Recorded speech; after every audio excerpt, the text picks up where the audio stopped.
Hello dear student, welcome to Haroon sir class. आज के इस वीडियो लेक्चर में हम डिस्कस करेंगे UP board and CBSE board class 12 के लिए एक बहुत ही मोस्ट इंपॉर्टेंट ऐसे and article the problem of unemployment, बेरोजगारी की समस्या। जो भारत में बेरोजगारी की समस्या है उसके ऊपर आज हम डिस्कस करेंगे। Line to line and word to word इसका हिंदी में हम से समझेंगे। बहुत ही ईजी लैंग्वेज में इसको ट्रांसलेट किया गया है। सो गाइज बने रहे हमारे इस वीडियो लेक्चर में लास्ट तक। चलिए विदाउट वेस्टिंग एनी टाइम आज का वीडियो लेक्चर हम स्टार्ट करते हैं। देखते हैं द प्रॉब्लम ऑफ अनएम्प्लॉयमेंट, बेरोजगारी की समस्या। Introduction.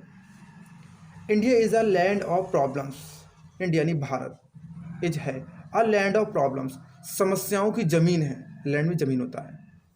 It has been facing, it means यानी Bharat, it has been facing a number of problems since independence. Independence means आज़ादी, सिंस मीन्स से। कह रहे भारत आज़ादी से ही कई समस्याओं का सामना कर रहा है। Clear. The number of these problems, इन समस्याओं की संख्या, नंबर में संख्या, इज इंक्रीजिंग, बढ़ रही है, इंक्रीज हो रही है, बढ़ रही है, डे बाय डे, दिन ब दिन बढ़ रही है। इन समस्याओं की संख्या दिन ब दिन बढ़ रही है। दीज प्रॉब्लम्स हैव मेड, इन समस्याओं ने, हैव मेड बना दिया है, ऑल द इकोनॉमिक प्लानिंग्स, सभी आर्थिक योजनाओं को मीनिंगलेस, मीनिंगलेस बना दिया है। इट मीन्स व्यर्थ बना दिया है, बेकार बना दिया है। The problem of unemployment is one of them, जो बेरोजगारी की समस्या है उनमें से एक समस्या है, हम ये कह सकते हैं। देयर इज अनएम्प्लॉयमेंट, अब बेरोजगारी कहाँ कहाँ पर ये बता रहे हैं। देयर इज अनएम्प्लॉयमेंट, बेरोजगारी है। इन सिटीज़, शहरों में बेरोजगारी है। टाउन्स, कस्बों में बेरोजगारी है। And even in the villages, sorry, and even in villages, और गांव में भी बेरोजगारी है। इवन भी। An empty mind is the devils workshop, एक खाली दिमाग, एक खाली मन शैतान की प्रयोगशाला होती है, शैतान का घर होता है। जैसे कहते हैं लोग कि खाली दिमाग शैतान का घर होता है, वही बात बता रहा है यहाँ। एन अनएम्प्लॉयड पर्सन, एक बेरोजगार व्यक्ति, इज अ नॉइसेंस, बाधा होती है, एक समस्या होती है, बाधा होती है, टू द सोसाइटी, समाज के लिए। हम ये कह सकते हैं एक बेरोजगार व्यक्ति समाज के लिए एक बाधा या मुसीबत होती है। अ हंग्री मैन, एक भूखा व्यक्ति, एक भूखा मनुष्य, कैन डू एनीथिंग रॉन्ग, कुछ भी गलत कर सकता है। काउसेस ऑफ अनएम्प्लॉयमेंट, जो बेरोजगारी के जो कारण हैं वो बताएंगे इसमें। There are many causes of unemployment, बेरोजगारी के बहुत से कारण हैं इन इंडिया, भारत में। काउसेस में कारण, बेरोजगारी के भारत में बहुत से कारण हैं, हम कह सकते हैं। Some of them are given below, उनमें से कुछ नीचे दिए हुए हैं, जो कि हम वन बाय वन स्टडी करेंगे। चलिए, number 1, the greatest cows of unemployment, जो बेरोजगारी का सबसे बड़ा कारण है, ग्रेटेस्ट सबसे बड़ा कारण है, इज द ओवर पॉपुलेशन, अधिक जनसंख्या ऑफ द कंट्री, यानी देश की अधिक जनसंख्या है सबसे बड़ा कारण बेरोजगारी का। The population of the country, जो देश की जनसंख्या है, इज इंक्रीजिंग, बढ़ रही है, वेरी रेपिडली, बहुत तेजी से बढ़ रही है। But the jobs can not be created, लेकिन नौकरियों की रचना नहीं की जा सकती है, नौकरियों का निर्माण नहीं किया जा सकता है। इन डेट प्रोपोर्शन, इस अनुपात में, हम कहते हैं उस अनुपात में कह सकते हैं हम, डेट में उस होता है। So a large number of people, इसलिए एक बड़ी संख्या में लोग, रिमेन अनएम्प्लॉयड, बेरोजगार रह जाते हैं, क्योंकि जनसंख्या यानी पॉपुलेशन ज़्यादा है और जॉब क्रिएशन बहुत कम है, इसलिए बड़ी संख्या में लोग बेरोजगार रह जाते हैं। एनदर कॉज ऑफ अनएम्प्लॉयमेंट, बेरोजगारी का दूसरा कारण, is over defected system of education, दोषपूर्ण शिक्षा प्रणाली है। The present education is bookish, वर्तमान की शिक्षा क्या है, बुकिश है, किताबी बन चुकी है, यानी किताबी है। It does not prepare student, it does not prepare, ये तैयार नहीं करती है स्टूडेंट, ये छात्र को तैयार नहीं करती है, फॉर लाइफ, जीवन के लिए तैयार नहीं करती है। Every man of today, every man of today, आज का हर व्यक्ति, इज सूटेबल, उचित है, केवल उचित है, आज का हर व्यक्ति केवल उचित है। अब किसके लिए उचित है, आज का हर कोई व्यक्ति is suitable only for a white collar job, केवल एक ऑफिस संबंधी यानी कार्यालय संबंधी नौकरी के लिए ही उचित है।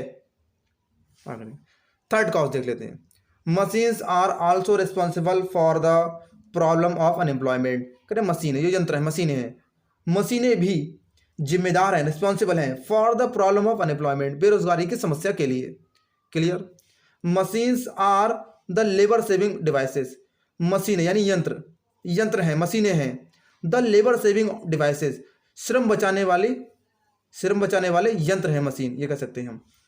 थ्रू दीज मशीन्स यानी इन मशीनों के माध्यम से, इन यंत्रों के माध्यम से थाउजेंड्स ऑफ पीपल यानी हजारों लोग रिमेन अनएम्प्लॉयड, बेरोजगार रह जाते हैं। Clear. Some suggestions for solving the problems, समस्याओं को हल करने के लिए कुछ सुझाव आर गिवन बिलो, नीचे दिए हुए हैं। Suggestion number 1, the government should take some step to check the increasing population, government को कुछ कदम उठाने चाहिए। शुड टेक सम स्टेप, कुछ कदम उठाने चाहिए। टू चेक, रोकने के लिए। द इंक्रीजिंग पॉपुलेशन, बढ़ती हुई जनसंख्या को रोकने के लिए।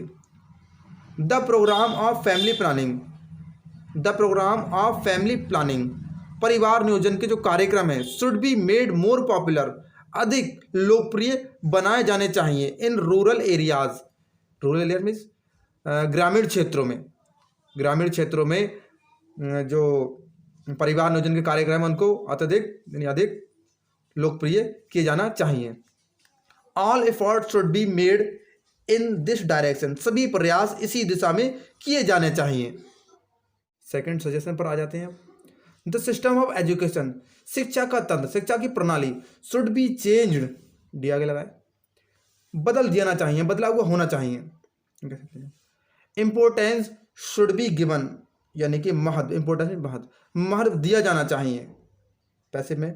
To technical and vocational education, technical तकनीकी शिक्षा एंड वोकेशनल और कामकाजी व्यवसायी शिक्षा को महत्व दिया जाना चाहिए। द गवर्नमेंट शुड क्रिएट, सरकार को निर्माण करना चाहिए। मोर जॉब्स, अधिक नौकरियों को निर्माण करना चाहिए। द एजुकेटेड यानी कि शिक्षित लोगों के लिए, एंड अनएम्प्लॉयड यानी कि बेरोजगार लोगों के लिए। सजेशन नंबर 3 पे आ जाते हैं।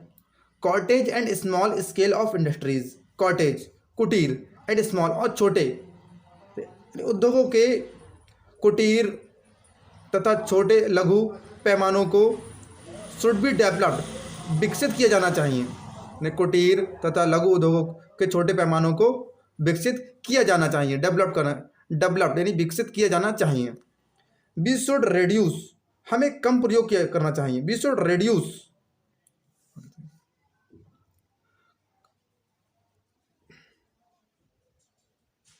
सजेशन नंबर 3 पे आ जाते हैं। सजेशन नंबर 3 पे आ जाते हैं। Cottage and small scale of industries, उद्योगों के कुटीर तथा लघु उद्योगों के छोटे पैमानों को शुड बी डेवलप्ड, विकसित किया जाना चाहिए। Clear. We should reduce the use of labour saving machines, हमें श्रम बचाने वाली मशीनों का कम प्रयोग करना चाहिए। रिड्यूस मीन्स कम करना चाहिए। इसका जो मशीनें परिश्रम को यानी श्रम को बचाती हैं, मजदूरी को बचाती हैं, उनका प्रयोग हमें कम करना चाहिए। Banks should give loans, bank को ऋण देना चाहिए। टू द यूथ, युवा लोगों को, यानी बैंक जो है युवा लोगों को ऋण दे यानी कि लोन दे। To set up small industries, लघु उद्योगों को स्थापित करने के लिए। कंक्लूजन पर आ जाते हैं। निष्कर्ष क्या है इसका? लकीली आवर गवर्नमेंट, हमारी सरकार है जो इज फुली अवेयर, पूरी तरह से अवेयर है, जागरूक है। टू सॉल्व दिस प्रॉब्लम, इस समस्या को हल करने के लिए हमारी सरकार भाग्यशाली रूप से पूरी तरह से क्या है, जागरूक है। टेक्निकल एंड वोकेशनल कॉलेजेस, तकनीकी एंड वोकेशनल और वोकेशनल कह सकते हैं हम, व्यवसायी महाविद्यालय कॉलेजेस आर बीइंग ओपन, खोले जा रहे हैं पैसे में। Cottage and small scale industries, कुटीर और लघु उद्योगों के पैमानों को आर बीइंग इंकरेज, बढ़ावा दिया जा रहा है, प्रोत्साहित किया जा रहा है, यही पैसे में है। Efforts to control the population, जनसंख्या को नियंत्रण करने के प्रयास। एंड अदर्स मल्टीपर्पज प्रोजेक्ट्स, और सभी तरह के कार्य आर इंक्रीजिंग, बढ़ रहे हैं। यानी हम ये कह सकते हैं पॉपुलेशन को कंट्रोल करने के जो प्रयास हैं और हर तरह के या सभी तरह के कार्यों के जो उद्देश्य हैं आर इंक्रीजिंग, वो बढ़ रहे हैं। दीज स्टेप्स, ये सभी चरण, ये चरण विल हेल्प सहायता करेंगे, अ लॉट बहुत ज़्यादा सहायता करेंगे, in solving the problem of unemployment बेरोजगारी की समस्या को हल करने के लिए ये सभी चरण बहुत ज़्यादा सहायता करेंगे। चलिए आज का वीडियो लेक्चर यहीं फिनिश करते हैं। आई होप आपको ये वीडियो लेक्चर अच्छे से समझ आया होगा। हमारे channel horn study class subscribe करें। मिलते हैं नेक्स्ट वीडियो में। Thank you very much.